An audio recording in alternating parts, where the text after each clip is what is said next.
Now, it's January 2004.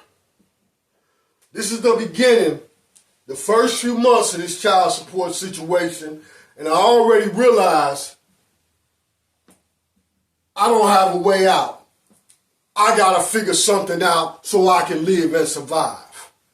I get my paycheck, and when I get my paycheck, I'm able to go and pay something I needed to pay, and I had $60 left to my name. Now the problem is because I'm working 2 jobs, driving so much that I'm spending more than $60 a week on gas. So what am I gonna do? All I got is $60 in my pocket.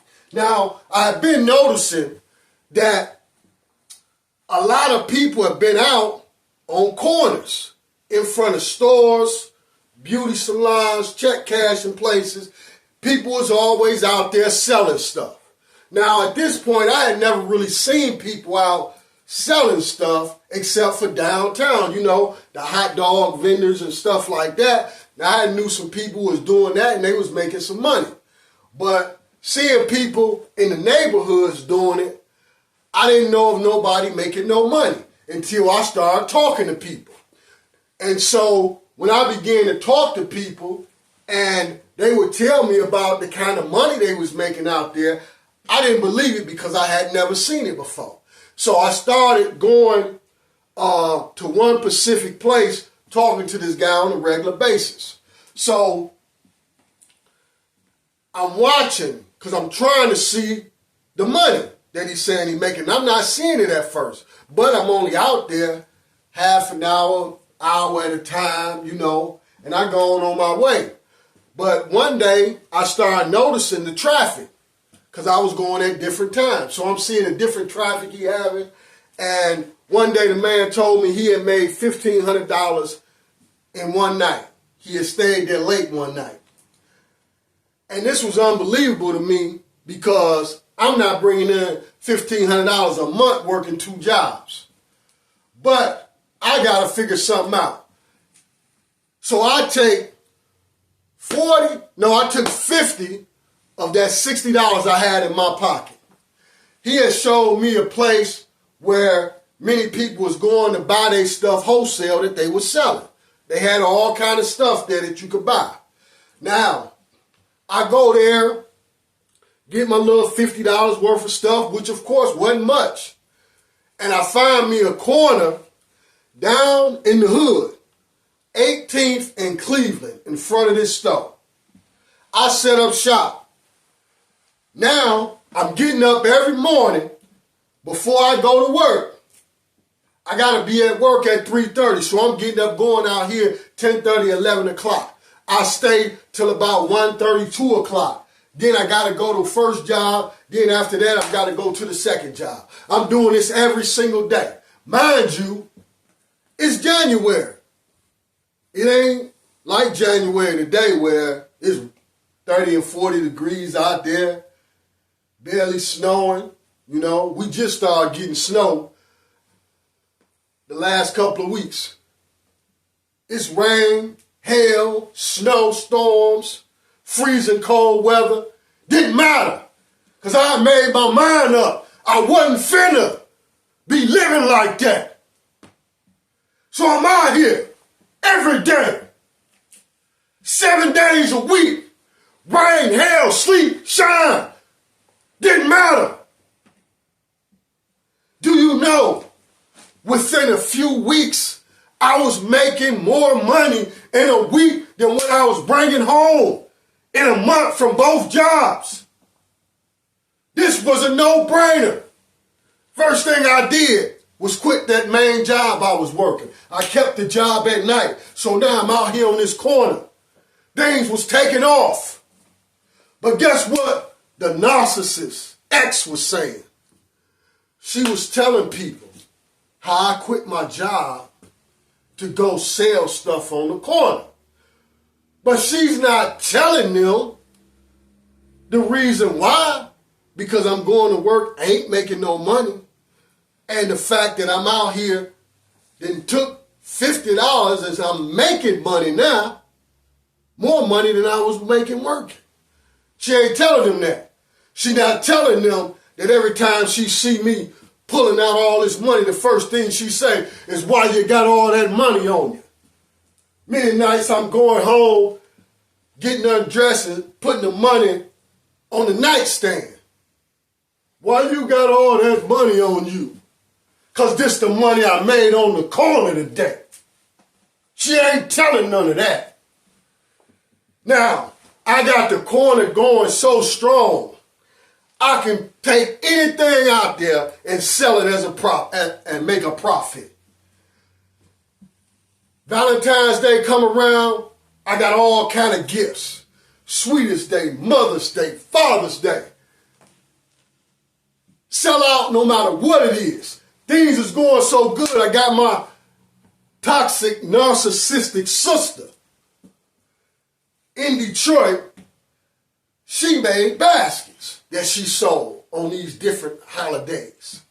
Well, she would come all the way from Detroit to Ohio to sell her baskets and would sell out every time.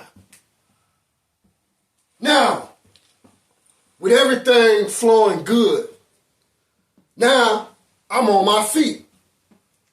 And I noticed one day, I go home and this fool had been in the bed for days.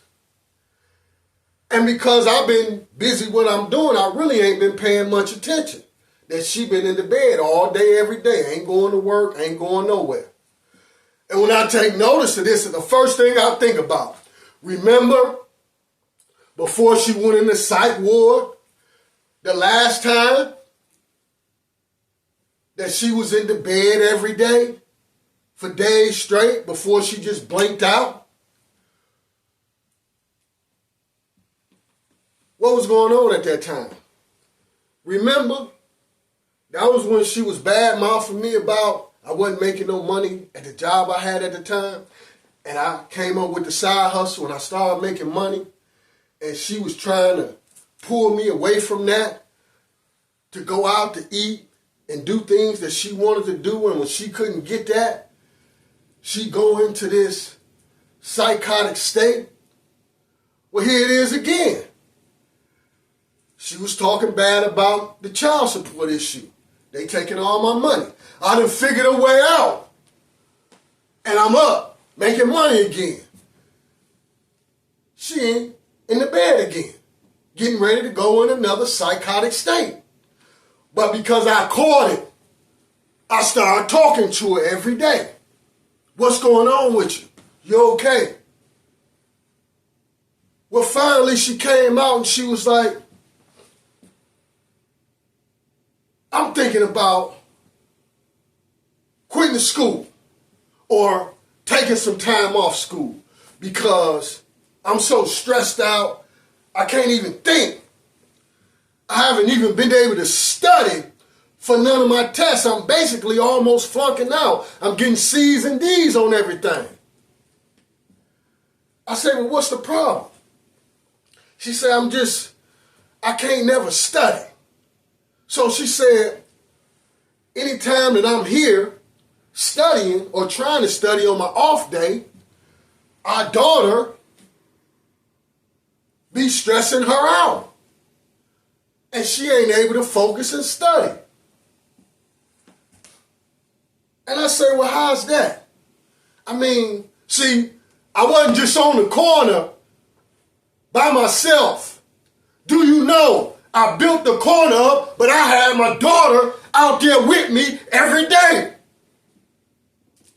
5 and 6 days a week. I had to pack up, go pick her up from school, and then come back. She would be in the car eating snacks, doing the homework, and I'm over here standing on the corner. But she's saying that my daughter's stressing her out because the 1 or 2 days that she ain't on the corner with me, she at home with her. And she's saying that my daughter's stressing her out at this point in time. I said, look, this is what we'll do. So you can focus. I'm taking her out there with me 5-6 days a week already. It's nothing for me to take her out there the days that you off work. It ain't nothing. Okay, that way you ain't got to worry about that. And I said, look, as far as you taking off for school, think about it. Because she kept insisting that she wanted to take off even with me taking my daughter. So I said, listen, how long have we been knowing each other? It's 2004. We met in 1992. I said, I remember during that first year that we had met, you going to school and then you would quit. And throughout the years, you go to school for a while, then you quit. Go to school for a while, then you quit. It's been 12 years. You've been going to school off and on and ain't got not one degree because you go and you quit. Go for a while and you quit. I said, look, now you in the nursing program. She was in the 2-year nursing program, meaning you graduate in 2 years, you got your RN. I said, you literally months away from graduating. If you take off now, then you got to start all over again, basically. She was like, no, I don't. I just got to make up that little time, and I could just do it another time. I said, but why? When you graduate, it's out the way. You ain't got to worry about it no more. You months away from it. You could do this. I said, listen, I'll take care of everything that needed to be done around the house. I got our daughter. And all you got to do is focus on school. You go to work, work your regular hours, go to school. And she listened. Do you know, come June, she graduated. Oh yeah, graduated. And when she graduated, it's just like she said was going to happen. She becomes an RN at her job. Her pay goes from $15 an hour to $23 an hour. But that ain't all that happened. Because not long after that, the position for the head nurse, head RN, comes open.